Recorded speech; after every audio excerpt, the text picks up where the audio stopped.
Learning கோர்ஸில் இன்றைக்கி நாம் பார்க்க போகிறது 40வது வாக்கியத்தை வந்து பார்க்க போகிறோம். இதற்கு முந்தைய பதிவிலே நம்ம இதெல்லாம் பார்த்துருக்கோம். இன்றைக்கி அதனுடைய தொடர்ச்சியாக 40வது வாக்கியம் 34வது வாக்கியத்திலிருந்து பார்க்கலாம். டீக் ஹே பௌத் அச்சா, ரொம்ப நல்லது அப்படிங்கிறதுக்கு நம்ம சொல்லக்கூடிய வார்த்தை டீக் ஹே பௌத் அச்சா. இப்போ அச்சி பாத் ஹே, நல்ல விஷயம். அச்சி बात है, खास बात है, ரொம்ப முக்கியமான விஷயம். ஏ खास बात है, முக்கியமான விஷயம்.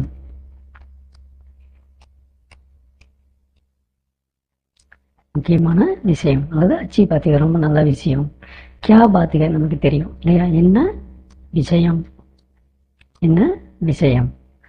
இப்போ அடுத்த சென்டென்ஸு உங்க விருப்பம், உங்க இஷ்டப்படி, உங்க விருப்பப்படி, உன் விருப்பப்படி செய்ப்பா அப்படிங்கிறதுக்கு ஸ்போக்கனில் யூஸ் பண்ணக்கூடிய